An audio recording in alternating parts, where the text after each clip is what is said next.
Marg'ilon shahrida Jalolxon Rustamov oilasini bilmaydigan kishi yo'q. Ular xonadoniga hatto tez-tez xorijlik sayyohlar ham kelib turadi desak, mubolag'a bo'lmaydi. Buning birinchi sababi ajdodlardan qolgan qadimiy xonadon bo'lsa, ikkinchi tomondan bu sulolaning tarixidir. Gap shundaki, Jalolxon To'ra Rustamovning bobolari Valixon To'ra Chor Rossiyasi bosqinida qattiq qarshilik ko'rsatgan milliy istiqlol harakati qahramoni sifatida tarixga kirgan shaxslardan biridir. Bu xususda Ibratning Farg'ona tarix kitobida ham keltiriladi. Qolaversa, Valixon To'raning o'z davrida Shohmardon hududi tomon yo'l ochib, bu qishloqni mana shunday maftunkor maskanga aylanishda qo'shgan beqiyos xizmatlari ham manbalarda bayon etiladi. Valixon To'radagi bunday shijoat va mardonovorlik asli uning ajdodlaridan o'tib kelayotgan nodir xislatlardan biridir. Valixon To'ra Muhammad nasib kishim Hindistondan kelgan bo'ladilar. Hindistonda borganlarida shohni malika kasal bo'lgan ekan, shal bo'lib.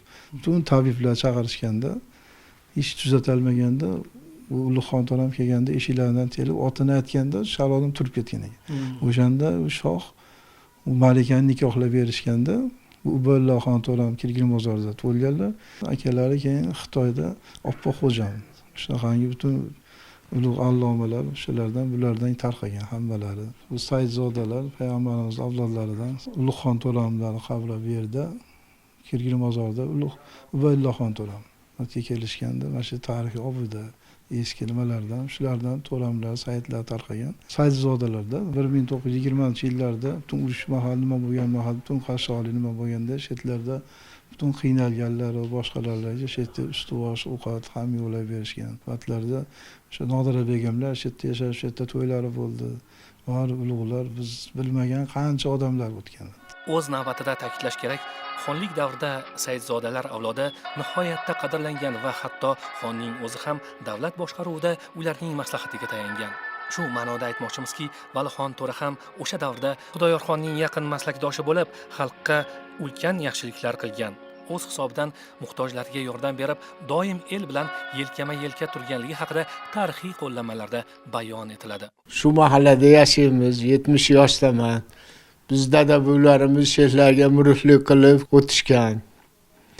Endi biz bilganimiz shu yerda Ulug' To'ra dadalarimizdan Valixon To'ram yashab o'tganlar, Podshoxon To'ram 1850-yillarda Valixon To'ra yashab o'tganlar. Endi bularda sajara bo'yicha 8-avlod o'lib boradilar, Jalolxon taqsirimiz. Bir vaqtlarda qarovsiz qolib, tashlandiq holatda bo'lganda, mana o g'ishlarni qaytadan urilgan, ular keyingi g'ishlar. Hammasi o'sha davrda qurilgan. Yana bir jihati bor ekanki, bu yerda o'sha davr hunarmandchiligi, umuman me'moriy yechimini ko'rishimiz mumkin ekanda, o'sha Qo'qon hunarmandchiligini namunasi saqlanib qolish uchun xizmat qilyapti, to'g'rimi? Albatta, albatta. Mana qarasiz har bitta buni taychalarda kichkina naqshlar bo'lsa ham o'ziga yarasha qimmati, ustalarning mahorati ko'rsatilgan. Bugungi ustalar ham andaza olsa bo'ladi. Bundan namuna olib, albatta, albatta. O'quvchilar, mas'ul maktab bolalari kirishib, shu yerda bobolarimiz yashashgan ekan, ulug'larimizni eslashib turishadi. Men ta'sirim o'zlaring ko'rganlaringda ikkinchi guruh nogironlari tug'ma gapirmaylar, eshitmaylar. Ammo qaysi bir bobo kalollari to'g'risida ma'lumot so'rasangiz, juda to'liq mutassil gapirib beradilar. Nimaki, dadalari, buvilari tomonidan eshitishgan. Nodira begim bilan bog'liq qanday voqea bor? Nodira begim bilan bog'liq shu yerda mushoiraxonlik qilib, o'z davrida yig'in bo'lib, endi shunaqa qilib mehmondorchilik uyushtirishgan joylarini eshitganmiz. Ilmni, ma'rifatni shu yerdan o'rganishgan deb bilamiz.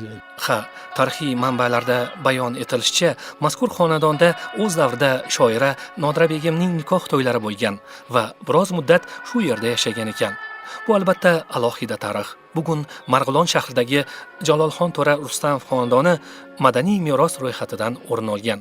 Soha mutasaddilarining aytishicha, ushbu uy mazkur yilda restavratsiya rejasiga kiritilibdi. Bu sa'y-harakatlar albatta tarixiy merosimizni avlodlarga yetkazishda va o'rgatishda muhim ahamiyat kasb etadi.